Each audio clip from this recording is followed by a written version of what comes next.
A deal on Dickens, who could resist? A stack of Austen, warmly kissed. Golden Age crime tales twist and turn, every page a treasure to learn. Books keep coming home with me, piles so tall they're all I see. Turn a page and sail the sea, reading always feels so free. Hi, my name is Talia. Welcome to Talia Nerds Out. Right now it's a little bit easier for me just to do a video in here. I think I'll probably be alternating between doing videos in here and doing videos in the room where we generally do our knitting and crocheting videos, simply because the setup's easier in here and I'll probably be more likely to record a bit more often if I don't have to worry about lugging books back and forth and expending that energy. Just want to do a review for a book that's been around for quite a while. This is the 50th anniversary edition of Fahrenheit 451. I first read this book, gosh, I want to say it was like high school. I don't remember if it was for school. I want to say that it was. And it made a great impression on me, even though I had not reread it until, I think, when did I start? A couple days ago.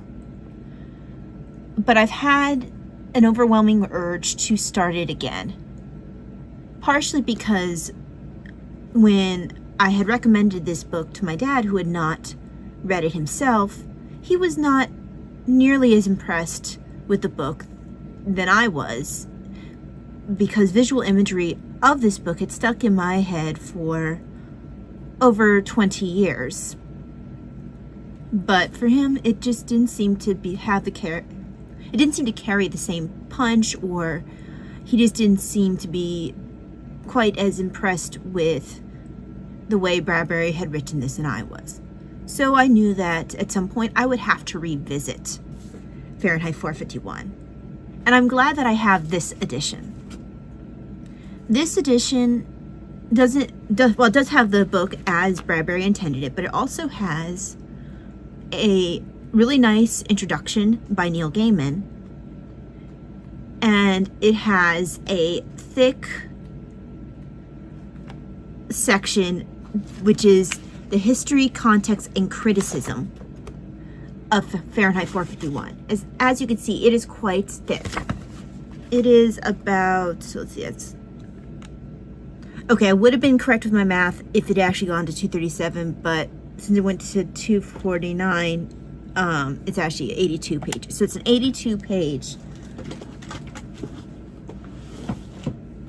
ending section that just talks about the book itself and Bradbury's process, actually. So part of it is written by Bradbury, and then part of it is written by other people, which I personally find to be very interesting. But I think the best way to enter into a review about Fahrenheit 451 is actually to take from the introduction that Neil Gaiman wrote. And I'll do that with this particular paragraph in a bit. The joke in the 1950s went that in the old days, you could tell who was home by seeing if the lights were on. Now you knew who was home by seeing who had their lights off. The televisions were small and the pictures were in black and white, and you needed to turn off the light to get a good picture. If this goes on, thought Ray Bradbury, nobody will read books anymore. And Fahrenheit 451 began.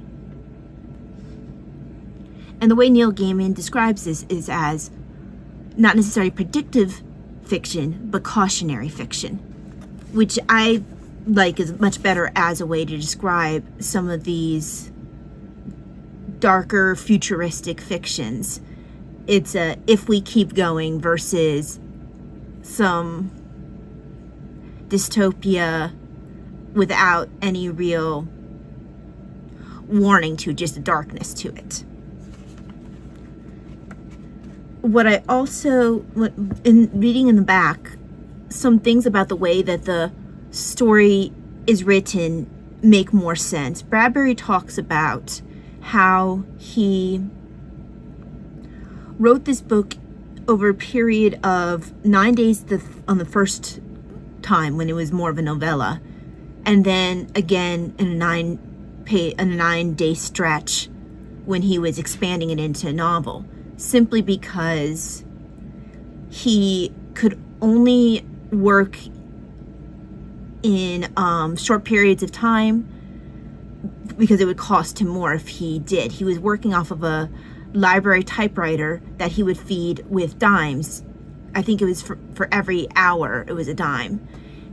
It's in here somewhere, but so literally, as he puts it, literally time was money. So he was highly motivated to write this quickly. Bradbury also wanted to work while the emotion was fresh. His emotions were strong, both based off of some post-World War II emotion and some of the fears that came with the McCarthy era. And he didn't want to have his story written to appeal to any specific group. He wanted the book to be true to the emotion he was feeling when he first sat down to write it, which is another reason why he never wanted to go back and change the endings for certain characters or anything like that. He wanted it to stay true to what he had written in this, which was apparently his first novel.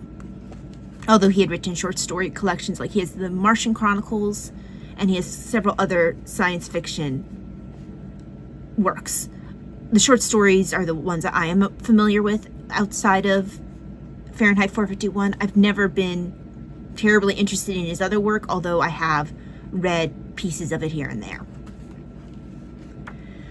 But what I've found is that this book has a sort of frenetic energy, especially the closer you get to the end, to the point where it almost can feel jumbled, but not in a way that the message is jumbled, but the narrative feel of almost being jumbled and even disconnected at some points feels right. It matches the emotion and the confusion that the character himself is feeling, but it makes sense as well going back and finding out that this book was coming from a highly emotional place for Bradbury.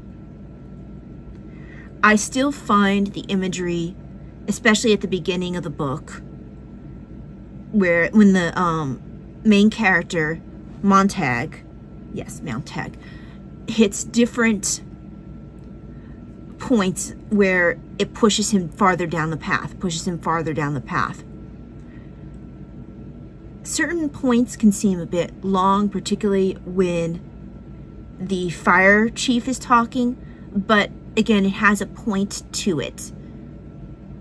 I think possibly to show how someone who is clever with words can also confuse the thinking of others, where having books available to shape one's own opinion by reading different kinds of books, reading a lot of books, and approaching the ideas therein can work as a sort of barrier to help from being taken in by a clever talker, someone who knows how to use words to his advantage. Now, there will always be people who, even regardless as to the medium, who will know how to use their words to their best advantage to try to confuse people. But the point that I believe that Bradbury is making in Fahrenheit 451 is that we make ourselves more vulnerable when we block ourselves off from experiencing, either through books, the ideas of different types of people from different times in different ways, through fiction, through nonfiction, whatever the particular genre might be. Also, he addresses ideas of just stopping the noise, just taking a walk outside and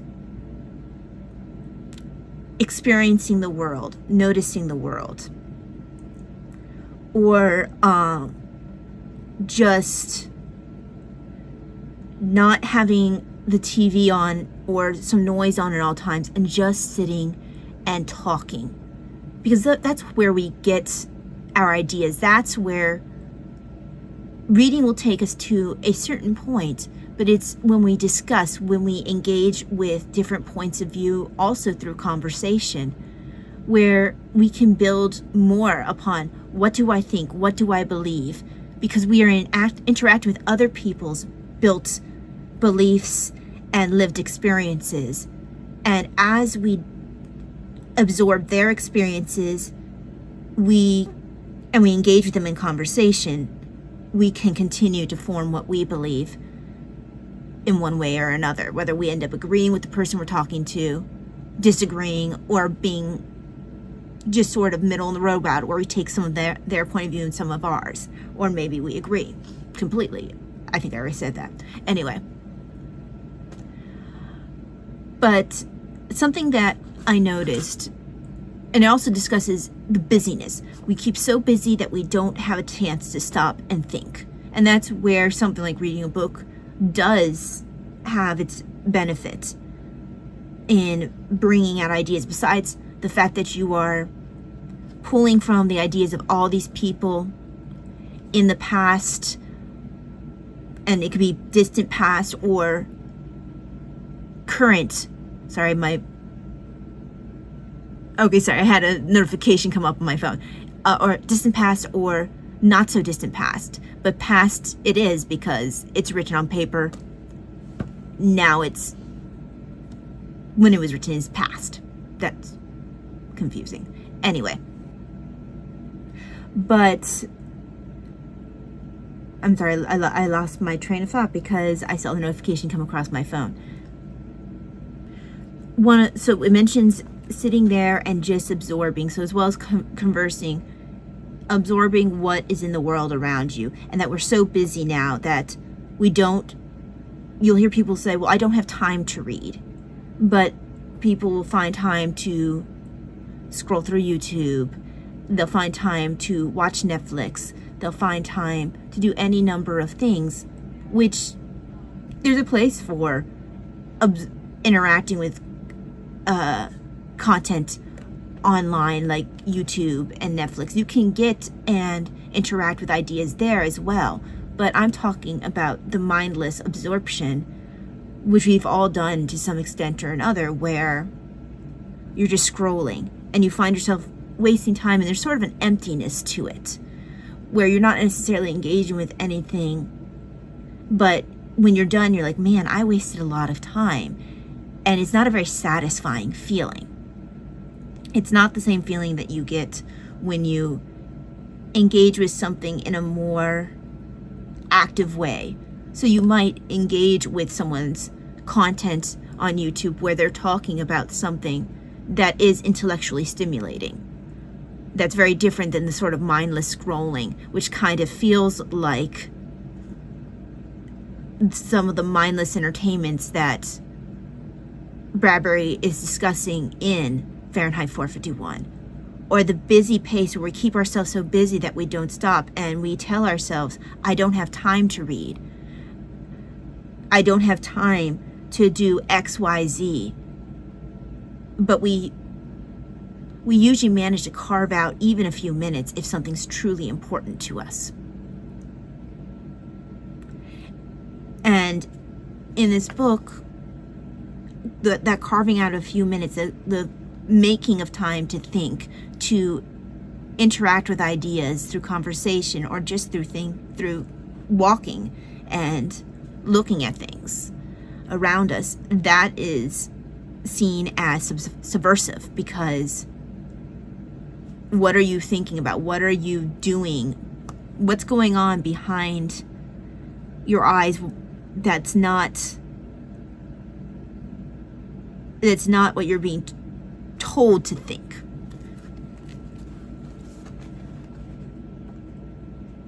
But I noticed personally, when I first got sick, well, before I got sick, I kept so busy because I was declining for quite a while. I was declining probably about 3 years before I had to just stop working. I had gone from the point of dragging myself into work and struggling through each day to doing my nursing assessments sitting down to try to make it through the day, to having to quit the hospital work to go to office work, and I then have to use a rollator to do what I need to do, and then I got to having to use a wheelchair, and eventually I found that I was getting up to work, struggling through, and then I would just go back and go to sleep. And it was just a cycle where I couldn't read, I couldn't think, I was just so busy. And then when it all stopped, when I couldn't work, when it was just empty time, with also grappling with a new reality of who I was outside of being a nurse, or outside of someone who had a level of independence. But there also was an enhanced appreciation of things. And this partially began when I was getting sick to a certain extent, because you never stop and think about the things that we just take for granted. The ability to walk quickly. When I was having a good day and I was able to return a bit to my normal pace of walking, I had a fellow nurse stop me and say, "Hey, you must be feeling better. You're walking more quickly today." And it brought a smile to my face, because like, yeah, you know what? You're right. That's kind of cool. And it's just, you find yourself, when you take a moment, when you think, hey, I have this, I can appreciate that. Or when you have the time, or when you make the time to just sit and notice. And you just approach the world in a different way than when you're just sort of mindlessly going. And I know to a certain extent, life is busy. But there is definitely value in just stopping for a couple of moments and just noticing, and then appreciating what's going on around you. I might not be able to leave the house without my body throwing a bit of a hissy fit, but we have a bird cam set up, and I can go and I can look and identify those birds. I never really had the time to do that before. Also, I was working night shift, and then after a while, it's just too physically difficult for me to do anything else besides sleep, work, sleep, work, sleep, work. But just those moments of noticing things, of appreciating things, of, oh, today I could be a bit more active, or just take the time to notice what your senses tell you, to see the world around you. Stop to enjoy a sunrise or a sunset, to notice that bird call. Those are things that we can still do that when we're busy.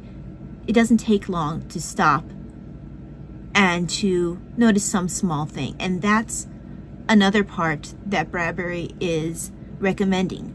Just to stop, to sit with what's around us, and to consider it, to think about it, and to appreciate it.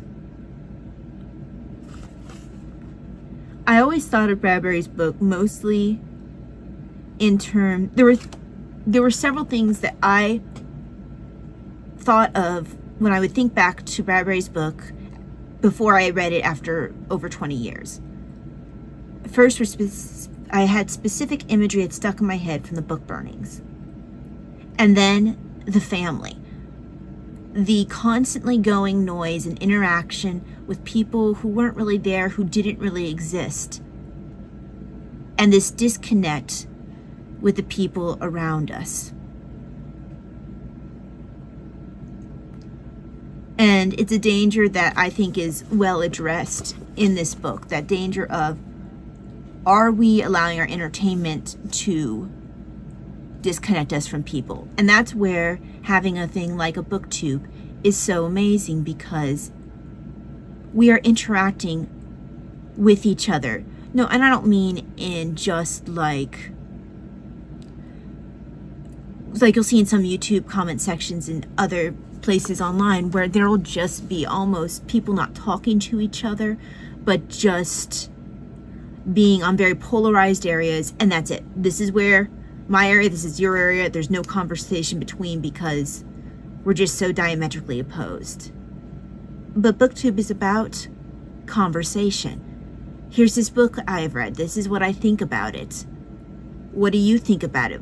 How about you?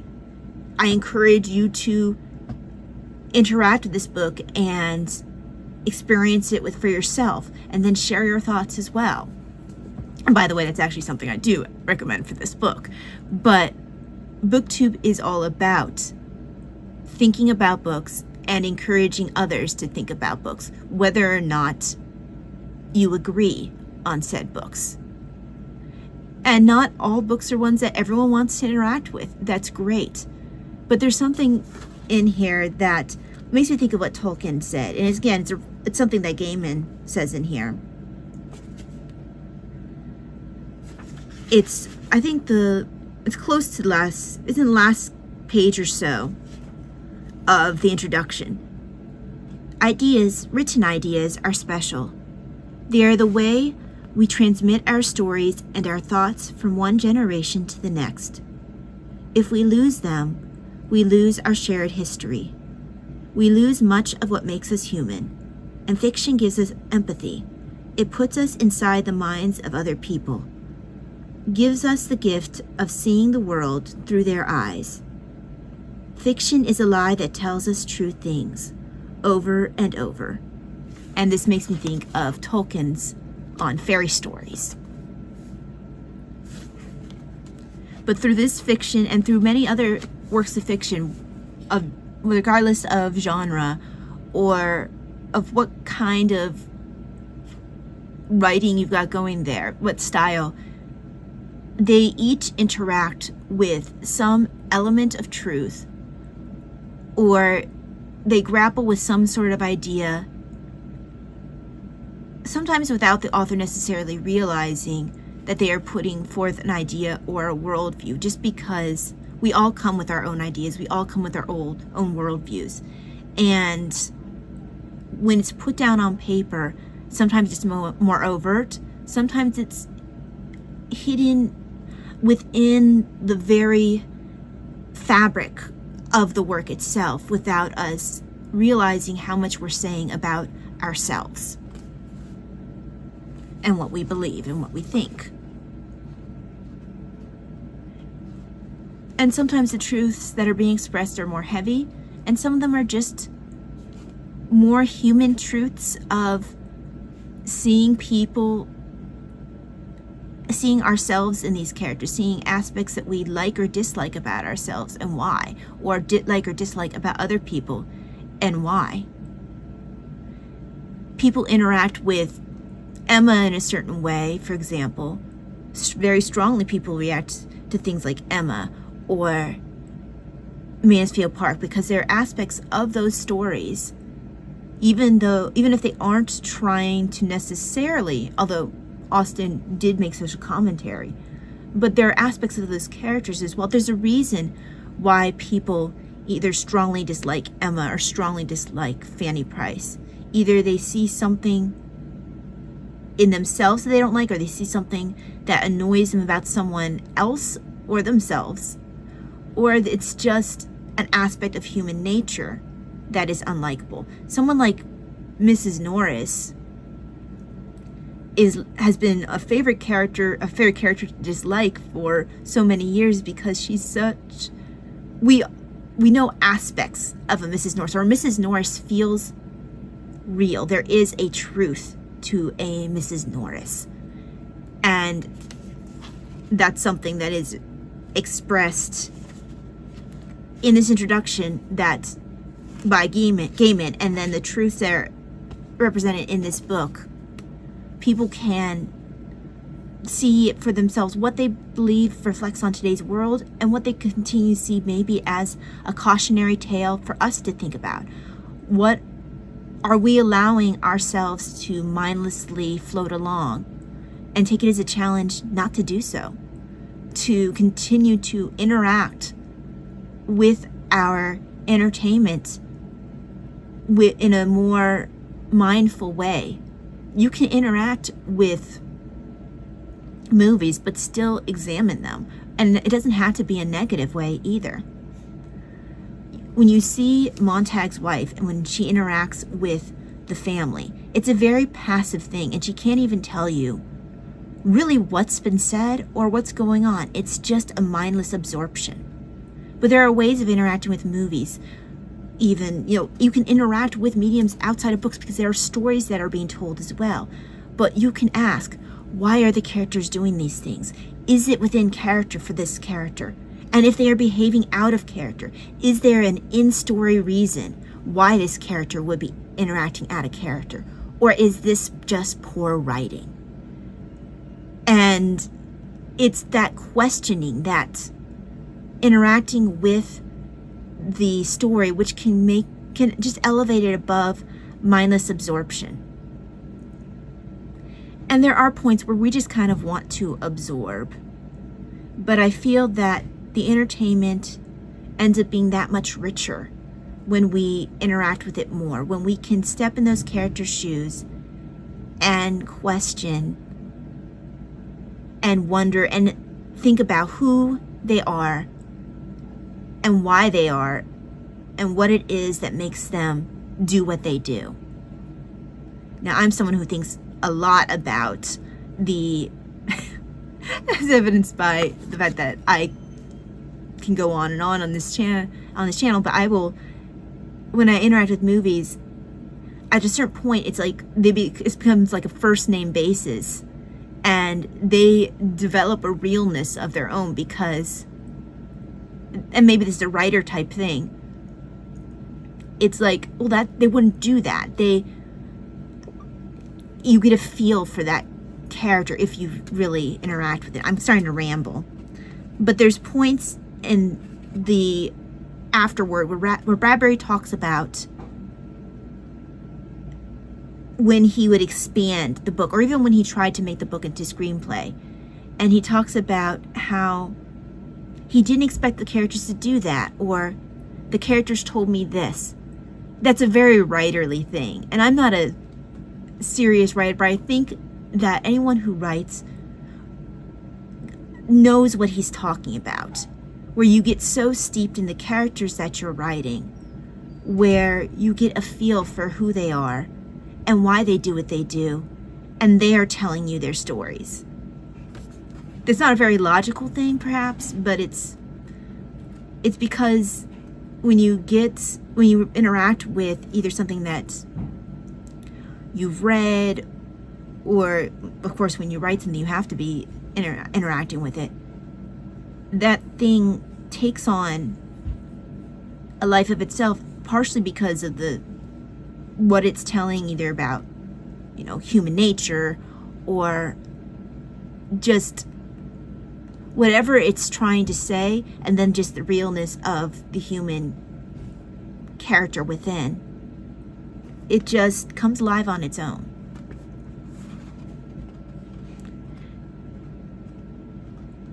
And I mean, that's why people can find meaning in good works, I think, years upon years later, because they have a life of their own. The author's voice echoes through the ages.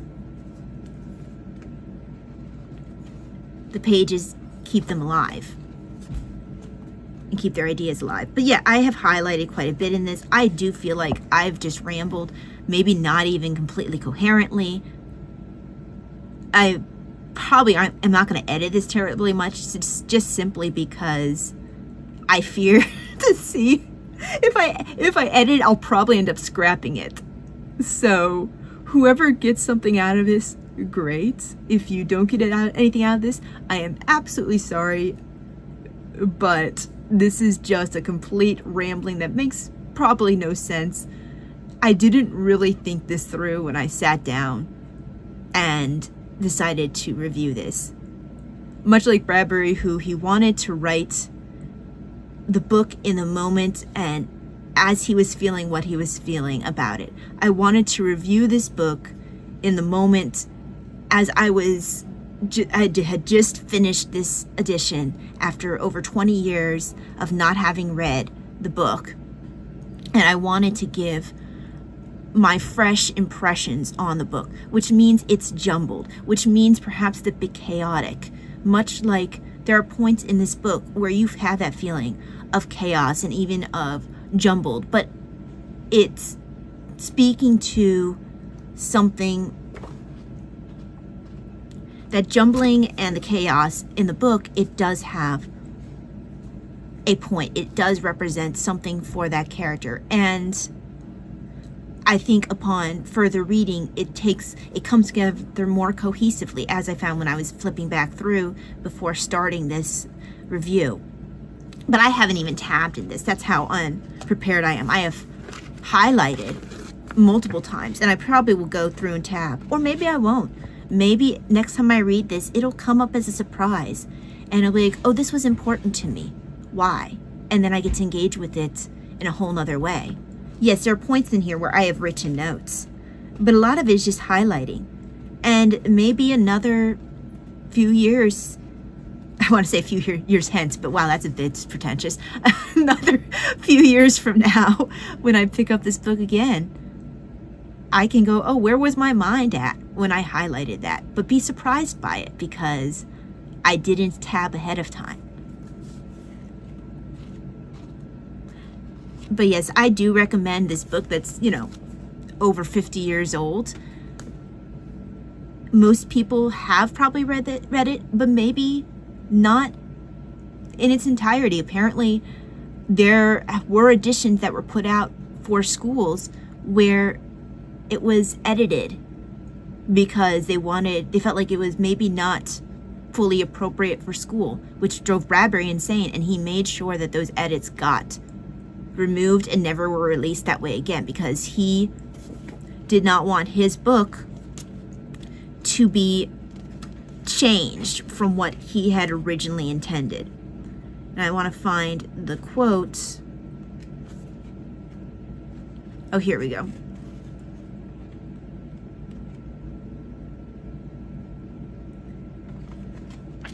Do not insult me with the beheadings, finger choppings, or the lung deflations you plan for my works. I need my head to shake or nod, my hand to wave or make into a fist, my lungs to shout or whisper with. I will not go gently onto a shelf, degutted to become a non-book. And I think that we are seeing, unfortunately, some of our steps going toward a future that could look like something. Not fully, but we do see where the cautions Bradbury made from a past got sort of ignored or forgotten or just sort of missed. We didn't realize where we were going, or we didn't always care, because we can see where we might even catch ourselves where we are mindlessly interacting with our phone but ignoring the person next to us. Or we find that I talked to a friend in New York, and I don't think she ever got around to sending me this list, but she told my mom and I about a list of books that were being banned in schools, but they gave the reasons for said banning. They were banning Austen's work, and I believe the reason that they gave was because it talked of it had social hierarchies, that there were there was, I can't bring the term out of my head, but social hierarchies is the best I can at this moment say. So there was one reason.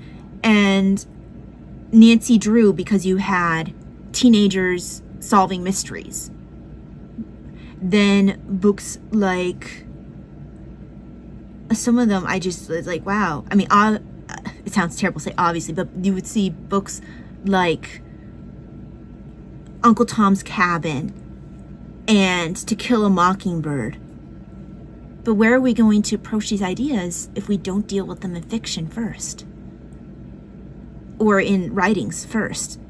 Do we want to spring these experiences on our kids without them having had a chance to discuss it with an adult, to say, this confused me, what am I experiencing here? Or have, like it was for me, reading Fahrenheit 451, where it echoed through time, and I remembered it for 20 years, over 20 years before I picked it up again. And it was still, it still was holding actually really strong in my memory, what I remembered, certain aspects of it. I wasn't surprised. It was still all there. But these were like either for preteens or for high schoolers, where they're like, no, we don't want these books for you. And this is actually real. This is something that's going on, at least in this specific school or school district in New York. Other books, I'm trying to remember some of the books. It's been a while since I've had this conversation. Austen was one, To Kill a Mockingbird, Uncle Tom's Cabin,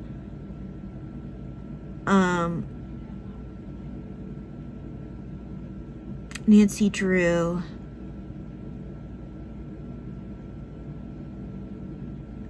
I want to say Alice in Wonderland. I can't remember completely. Maybe it was the unreality, the completely almost psychedelic nature of it.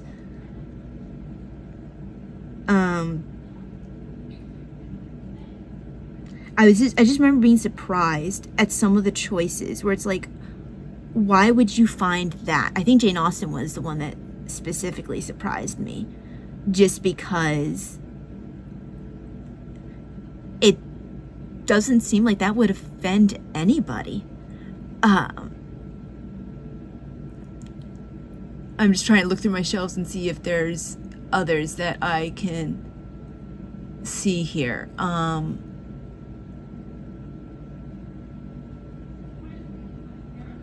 If I think of any more of them, I will add them in the description below. But I remember just being surprised that, no, wait, this is something that's going on, that they said The Great Gatsby. Again, I think it was the social hierarchy thing.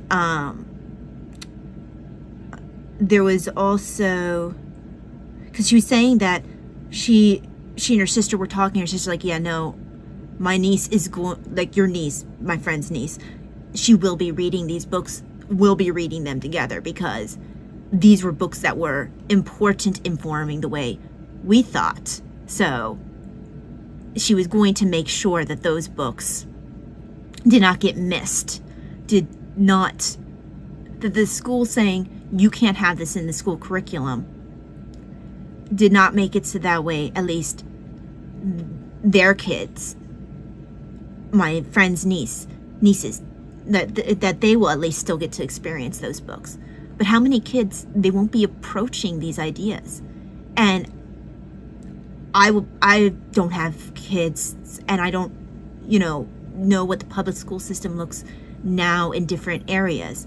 But it is concerning that we are saying, no, these books are not good.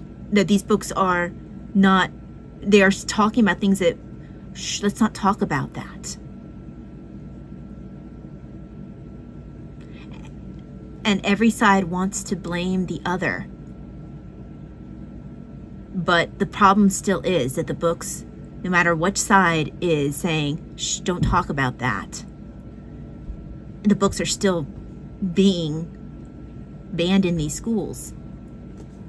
And they're books that should not be a problem. That should not be considered age inappropriate.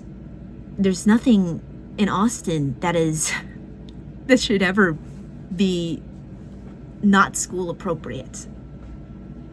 Like I said, if I think of more titles, or if I can get the list from my friend, I will put it below, or maybe create another video about it. But I remember being surprised that this was actually a thing going on. It's not the burning of books, but as Bradbury says in his ending little section for the 50th anniversary, they took some essays of his, and it says there's more than one way to burn a book, and the world is full of people running about with lit matches. Every minority, be it Baptist/Unitarian, Irish/Italian/Octogenarian/Zen Buddhist, Zionist/Seventh-day Adventist, Women's Lib/Republican, Mattachine/Foursquare Gospel, feels it has the will, the right, the duty to douse the kerosene, light the fuse. It's not any one group that seems to have an issue with certain books.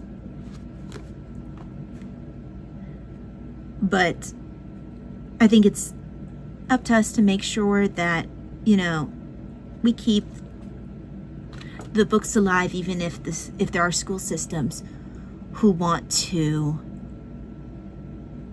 sort of expunge them, to say, no, that didn't happen, or let's not talk about that.